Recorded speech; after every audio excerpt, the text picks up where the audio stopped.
नमस्कार दर्शक बंधु साई अनंत आश्रम को स्वागत। ग्रह मानकर राजा सूर्य बिछा राशि प्रवेश करिसेंती, जहाकू बिछा संक्रांति कहा जाए। सूर्य मंगलर राशि बिछारे 16 नवेम्बर रु 15 डिसेम्बर 2025 पर्यंत वास करेंगे। यही परिवर्तन किसी राशि पर अशुभ हो पारे। आसंतु जानिबा एही राशि विषय रे। प्रथम रही बिछा राशि। बिछा राशि रे सूर्य को प्रवेश मेष राशि पर स्वास्थ्य समस्या सृष्टि करिपारे। आर्थिक क्षति किंबा आय बाधाप्राप्त होबार संभावना मध्य रही। विपदपूर्ण निष्पत्ति नेबारु दूरे रुहंतु। आपणक खर्च नियंत्रण करंतु।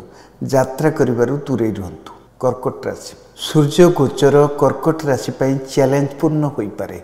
सेमानक स्वास्थ्य एवं संपर्क उपरि प्रतिकूल प्रभाव पड़िबो, जहा फल संपर्क भांगी जीवार संभावना रही। यही समय नुआ प्रकल्प आरंभ करने किंबा भाव प्रवणता उपरे आधारित निष्पत्ति नेबाकू दूरे रुहंतु। सिंह राशि। सिंह राशि सूर्य द्वारा परिचालित एवं सूर्यंकर ही गोचर सिंह राशि पर शुभ नुहे। वाद विवाद बढ़िवार संभावना रही। क्यारियर रे चैलेंज आसीपारे। यात्रा संभव किंतु यह क्षतिकारक हो पारे। केवल कठिन परिश्रम ही फल प्रदान करिवो। कन्या राशि। सूर्यंक ही गोचर कन्या राशि लोकों मानसिक चाप एवं असुस्थता सृष्टि करिपारे। आपण भूल निष्पत्ति नहीं पारंती। आपणक प्रेम जीवन में समस्या होबार संभावना रही। यही समय आपणक वाणी को नियंत्रण करबा भल। आर्थिक क्षतिर मध्य संभावना रही। छात्र माने सेमानक पाठपढ़ा ध्यान देवा उचित। धनुराशि। धनुराशि आगामी 30 दिन मध्य आर्थिक असुविधार सम्मुखीन हो पारंती। आय अपेक्षा खर्च अधिक हेबो। आपणक प्रेम जीवन में विफलतार सम्मुखीन हो पारंती। बंधुंक सह विवाद किंबा आपणक संपर्क रे फाट सृष्टि हो पारे। गुरुत्वपूर्ण कार्यगुड़ी को सतर्कतार सहित परिचालना करंतु एवं असावधानता एड़ांतु।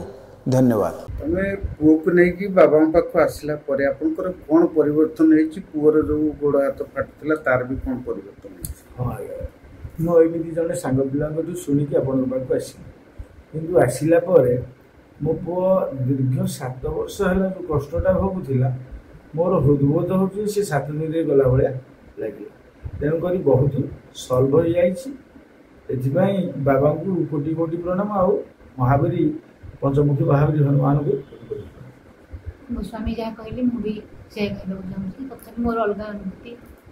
बाबा कहले मेडिटेशन करने आम 4 खाली मेडिटेशन कलापर काली कर मेडिटेशन मुझे निजे महावीर आसिक छुई छुई पेटू देवी आ मुझे कष्ट पाई मो पुओ एमती कि बर्तमान अनुभव करुँच मो पुओ भविष्य संपूर्ण भल।